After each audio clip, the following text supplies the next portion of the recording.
Now at 10, Joplin celebrates the arrival of some brand new firefighters. Plus, the community of Parsons, Kansas honors a fallen police dog. And the Super Bowl inspires a Joplin couple to take a chance on Vegas. The 4 states' most watched news starts now. Joplin Fire Department welcomes new faces and a new station. This is KOAM News at 10. I'm Dow Quick. 7 new faces will begin serving as firefighters for Joplin. Their graduation marks the end of training as they start duty. Jared Baker, for one, originally worked in ministry, but with the support of his family, Baker became a fire cadet. We started training 6 months ago on August 7th. It's always been in the back of my mind. The opportunity came up, got encouragement from my family, and so I knew this was the time to go for it. A ribbon-cutting ceremony was held to mark the opening of station number 7. 12 firefighters will be assigned to the $4.5 million facility, working a 24-hour shift as crews of 4. Station 7's location will serve as a resource for the industrial and hazmat needs. The Parsons Police Department today held a memorial service for a canine officer 5 months after that dog's death. The police department announced the death of Canine Kareem back in August. After an investigation, authorities determined the dog died of heat exhaustion.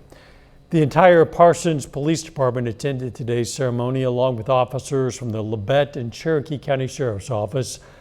Parsons Police Chief Robert Spink says the reason for such a late service was to allow investigations to be fully completed. He says he's happy to finally honor Canine Kareem in the way he deserves. He wasn't just a narcotics detection dog, though he made significant busts and seizures for us. But he was also cross-trained as a tracker, and so he could track evidence. He tracked lost kids. He tracked, missing seniors, who had dementia. So he truly was a guardian of the community. Canine Kareem's handler, who has since been fired from the department, might face charges for animal neglect. The police chief says a special prosecutor is being brought in to handle that case. Boy, it's been another unusually mild day out there. Let's check in with Chief Meteorologist Doug Heddy. Yeah, it turned out to be a great day for us once again today. 20 degrees above our average high for this time of the year. We made it up to 66, started at 32. Average high is 46 degrees, and it looks pretty good right now. We're sitting into the mid-40s. We are dry. We have pretty much clear skies. 46 in Carthage, Neosho 47, Miami 46, Pittsburgh sitting at 48 degrees. We do have some mid and upper level clouds increasing out to our west, so these are going to start to roll in after midnight. So we are going to get a lot of clouds tomorrow as this wave rolls through. Another one behind it that will start to affect us by the time we head into the weekend. But mild and windy the next few days. 60s stick around. Rain increases Saturday, so it's going to cool down in a wet weekend, of course. I'm going to break it all down for you here in just a bit. See you soon. Denali and the Missouri Department of Natural Resources have come to an agreement regarding storage basins in McDonald County, Missouri. Now, last year, you might recall, the Denali company had come under scrutiny in connection with its disposal of byproducts from food facilities. In November, Denali was ordered to stop land application in the state and empty its storage basins. In an abatement order posted today by the DNR, the department says Denali operated and maintained 3 water containment sources without a permit and committed other violations. According to a statement, Denali is hauling away food processing residual stored in basins. That material will be taken to a wastewater treatment plant in Missouri or other outlets out of state. The Monarch Cement Company and Evergy Energy Solutions announced their partnership on a solar project that they say is anticipated to serve as a model for the cement industry's use of renewable energy. They say it'll have the capacity to generate 20 megawatts of clean electricity. The project is designed to offset a significant portion of Monarch's energy consumption, reducing greenhouse gas emissions. The solar project will be located on Monarch's property in Humboldt, Kansas. A Joplin couple is going to Las Vegas on Super Bowl weekend, but they started gambling even before getting there. Die-hard Chiefs fans Sarah and Josh Schmutz bought their plane tickets even before knowing if the Chiefs would make it to the playoffs.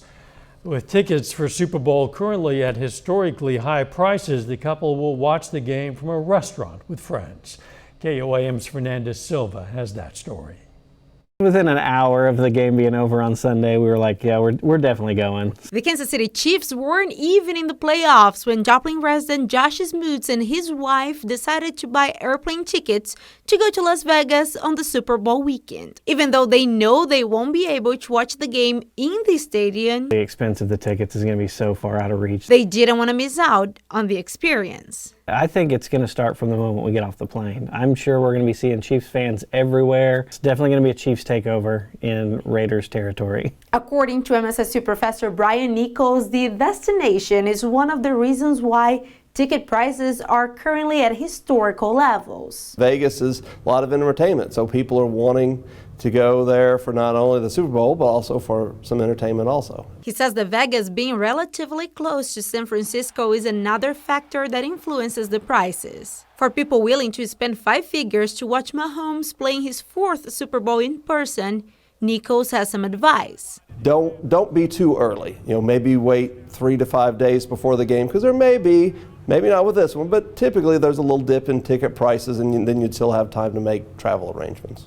And for those buying tickets online, he has more hints. Don't go, answer a Facebook ad and give someone, send someone, cash, without seeing the actual tickets. After all, the goal is having fun. Chiefs fans travel hard, and they show up, and then you just start seeing, and you just make instant friends because everybody just wants to be like, go Chiefs. In the 4 states, Fernandez Silva, KOAM News. Missouri Attorney General Andrew Bailey also warned fans to be wary of any suspicious ticket offerings and to take steps to protect themselves. The advice includes making sure you're buying your ticket from a trustworthy website and using a credit card for the purchase. You can learn more on our website, KOAMnewsnow.com. Later in sports, a rivalry renewed as the battle on 59 hits the mat. John has highlights from this Wednesday wrestling match, but first. Fiery lawmakers and angry parents say social media companies aren't doing enough to protect children when they are online. I'm Skylar Henry on Capitol Hill with more from today's hearing. With players and alum and professional broadcasters. That's Newsmakers on Saturday, 5:30 a.m. on KOAM. The CEOs of Meta, TikTok, X, and other social media companies testified before the Senate Judiciary Committee about child safety on their platforms. Families of those who suffered the loss of children to suicide and sexual exploitation came to call for meaningful change. Skylar Henry has details. I was sexually exploited on Facebook. How many more kids like Matthew? Like Olivia. Like Riley. How many more kids will suffer and die? The Senate Judiciary Committee opened the hearing on the dangers of social media with recorded testimony from children and their parents. Would you like to apologize for what you've done to these good people? No one should have to go through the things that your families have suffered. Meta CEO Mark Zuckerberg and the heads of TikTok, X, and other companies testified about their efforts to protect children from online predators. How many times did an Instagram user who got this warning that you're seeing images of child sexual abuse, how many times did that user click on see results anyway, I want to see that? Senator, I'm not sure if we stored that, but I'll personally look into this and we'll follow up after. Among the family's demands, amending the regulation that shields tech companies from being sued by users. These companies must be reined in, or the worst is yet to come. He was an amazing kid, a great sense of humor. I miss his laugh. Carson Bride was 16 years old when he took his life in 2020 after he was cyberbullied. Their business models are to engage and keep our kids online. Safety is not a priority to them. The same year, Fred Warner's 14-year-old daughter Jocelyn died by suicide after being bullied online. Right now I'm trying to just hold hands with others and just create a space that we can show the accountability of those that have failed our kids. During the hearing, parents displayed photos of those they have lost in hopes more will be done to save others before it's too late. Skylar Henry, CBS News, Washington. Meta announced earlier this month it'll start hiding inappropriate content from teenagers' accounts on Instagram and Facebook, including posts about suicide, self-harm, and eating disorders. Fort Scott residents today had a chance to learn about preventing human trafficking. The E3 Ranch Foundation and the Bourbon County Sheriff teamed up for a presentation themed around Be Alert. Teaches parents to stay vigilant on social media and understand how predators can exploit students through it. Is number one, it's empowering for adults to realize that they can actually do something to keep kids safer, and it's also empowering for students to be told, listen, you don't have to live the way you're living right now in fear online. We want you to enjoy your online space. The message to students tomorrow is I'm not angry at you and I'm not against technology, but I am going to tell you the truth. And when kids step up and talk about how they want to be heroes to keep themselves and others they care about safer, it's so rewarding and fulfilling. Fort Scott students will also view a Be Alert presentation tomorrow and Friday. Carl Junction schools will have a no tax increase bond proposal on the April ballot. Supporters say Proposition Kids or Keep Improving District schools would prioritize safety and security enhancements while addressing critical upgrades across various district facilities. It has an $18.5 million price tag. The district would fund the improvements by selling general obligation bonds, with the current bond debt extended for up to 10 years to secure the necessary funds. Construction would begin in the summer, with completion scheduled for the start of the 2025 school year. This election year is going to look a little different in Missouri. The Republican presidential primaries were not reinstated in the last Missouri legislative session. This year, Republican voters will have the opportunity to participate in a caucus for the 2024 presidential election. Yes, a caucus, not a primary. On March 2nd, voters will meet in each county to choose who they want as the Republican nominee. This is the first time in my recollection that we're actually having where we're going to count the votes for that candidate, and that candidate actually will be the one that wins. To find more information about the upcoming caucuses, including locations in each county, go to our website, KOAMnewsnow.com. A little bit later, the Missouri Southern Lions have less than a day before they throw out the opening pitch of baseball season. John's going to have a preview coming up in sports. Plus, our temperatures stay great, but we are tracking a storm system for the weekend. We're going to look at that coming up.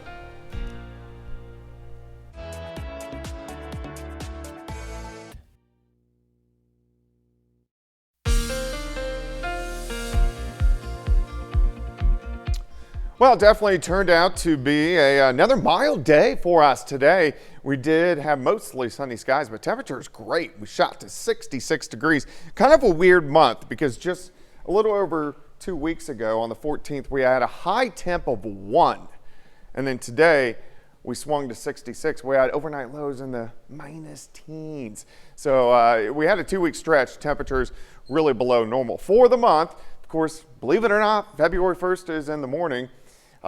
16 days below, 5 normal, 10 days above normal for the month of January. All right, let's go outside. Here's a nice shot. This is Indigo Sky Casino and Resort. Of course, Indigo is just outside of Seneca, Missouri. Temperatures right now sitting at 44 in Monette, 48 at Grand Lake.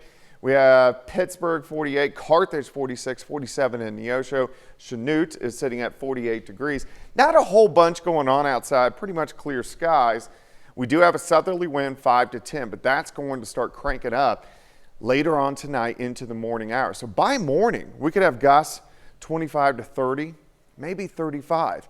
Stays very breezy all day. Here's Thursday evening.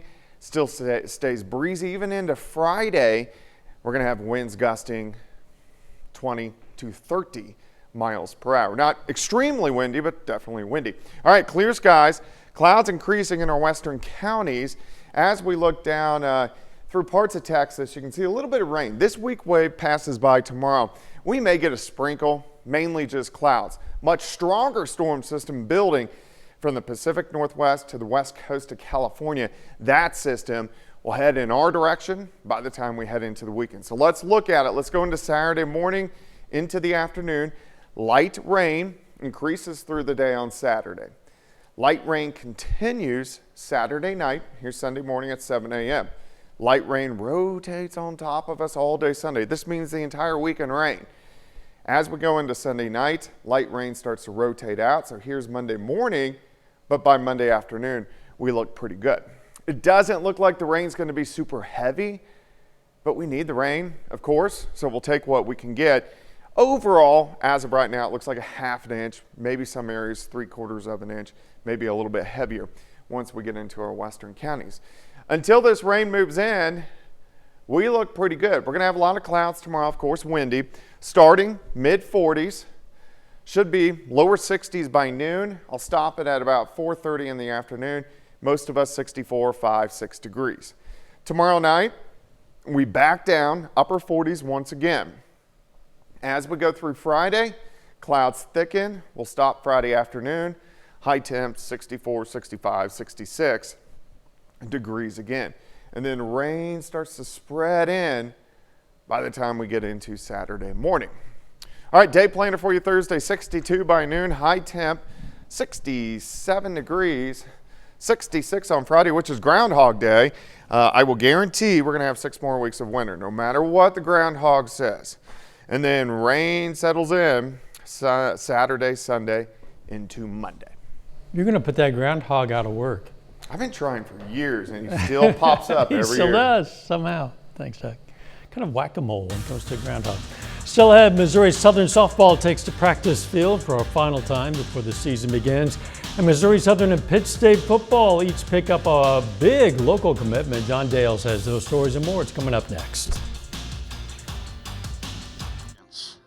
That'll change your life. Wesco Home Furnishings' incredible President's Day sale.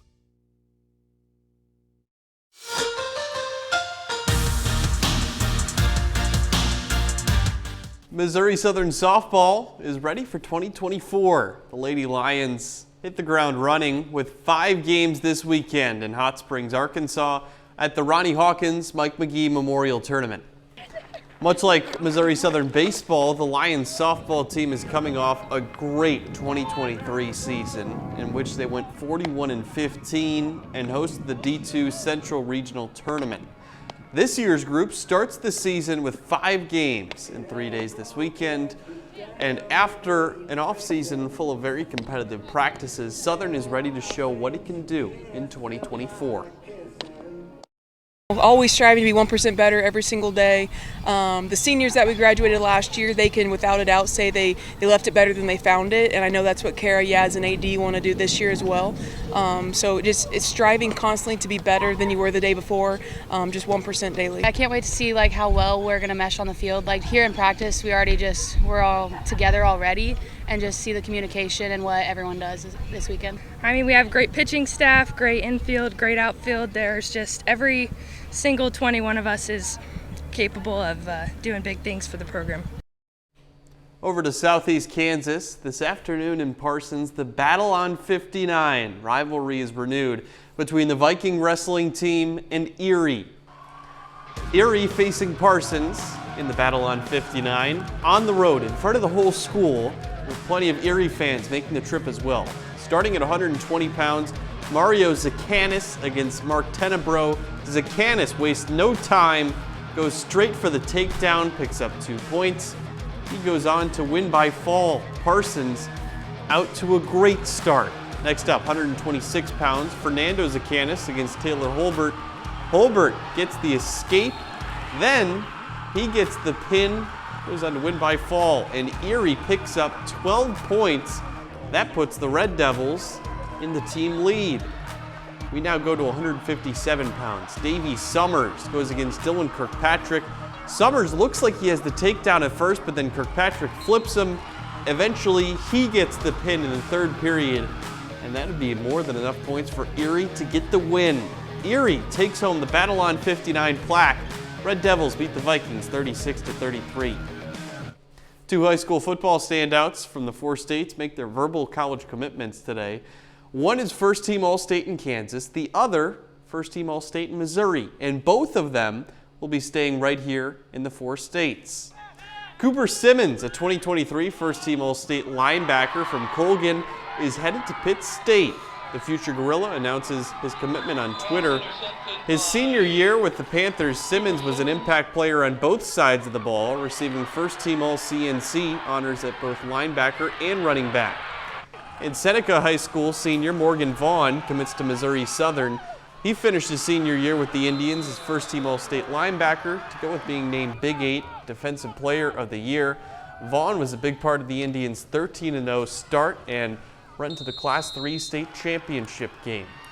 Over in baseball, too, Missouri Southern and Pitt State, tomorrow's the day. First game of the season for both of them. Wow, it doesn't seem possible, but the weather certainly seems like softball and baseball weather. It's nice out now. Yeah. You bet. We'll be right back. You are the four-state hero.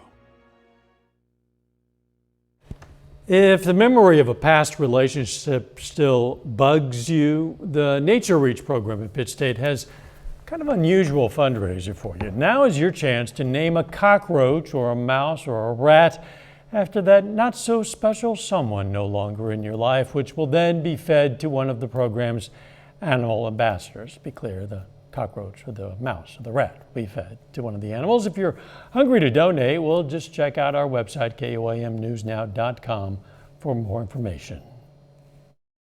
What we'll probably do, and we have no idea what the response is going to be, but probably what we'll do on Valentine's Day or maybe within the week or two after is we'll have some pictures and videos, probably give a content warning to people if they don't want to see it, where we'll post some things on Facebook. And so, she calmly said while holding a snake. These ambassadors include birds of prey and other critters that are injured, typically can't live in the wild, but which Nature Reach uses for educational purposes. And it's kind of a fun thing to do on Valentine's Day. There you go. The weather looking nice. Yeah, it looks great. Next couple days, 60s for highs, rain by the weekend. Final sports note. Thunder bounced back tonight. They beat the defending champs at home. Well, good for them. Thanks for joining us. Morning show, 5 a.m. Let's make it a great tomorrow.